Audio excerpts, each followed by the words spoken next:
Hello, welcome back. My name is Sunshiaa, and today I will be talking to you about freezing orders for common law spouses.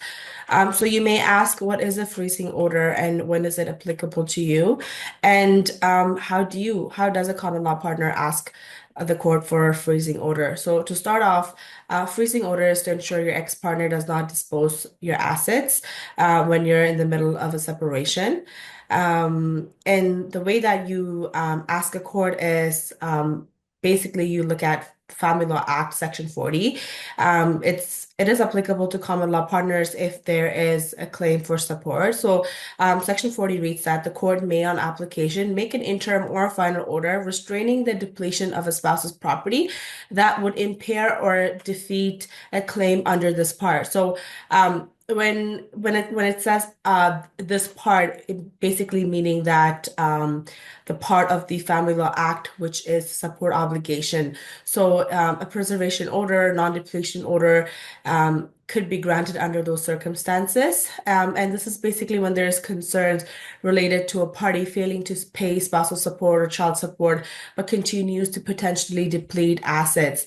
For example, if you look at the case MB versus D and B, the ex-partner, so he was an ex-common law partner. He had gambling addiction issues. He also failed to make significant loan payments. He refused to pay child support and spousal support for almost a year since separation. So under the given scenario, the court was able to grant the wife's preservation order. Um, Section 40 may be applicable to you, but again, if it's not applicable given to your particular circumstances, then you can request for an interlocutory injunction.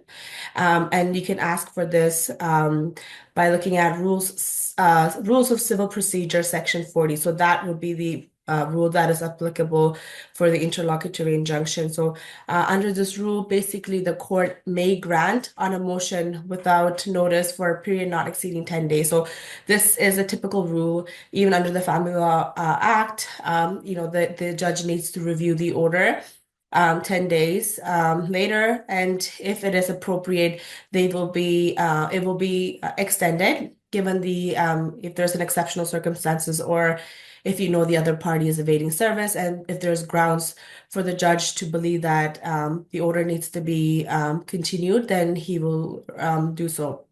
So you can apply Rule 40, or you can also look at Rule 45. They're both applicable to non-depletion preservation order.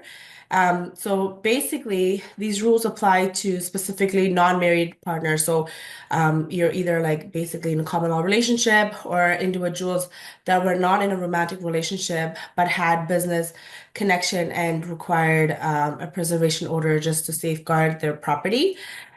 Typically, as family law lawyers, vast majority of cases that we deal with are married couple, obviously.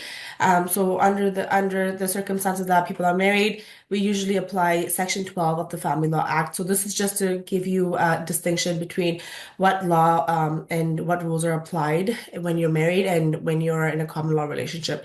So Section 12 that permits basically to apply a non-depletion preservation order because there is equalization. So just to give you a better example, the case of Lipa versus Devonshire 2023, the husband depleted $116,000 from a joint line of credit that had a zero balance at the date of separation.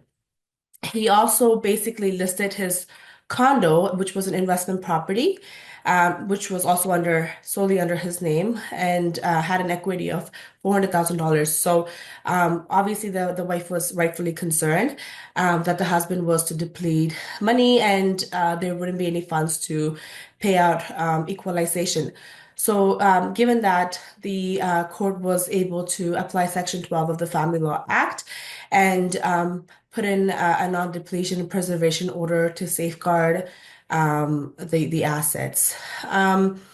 Again, just to recap, so Section 12, it does not. So Section 12 of the Family Law Act does not apply to common law partners.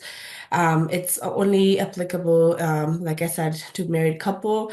And then if you are looking to get a non-depletion preservation order, then you can look at Family Law Act Section 40. If it does not apply to your circumstances, then you go to the rules of civil procedure.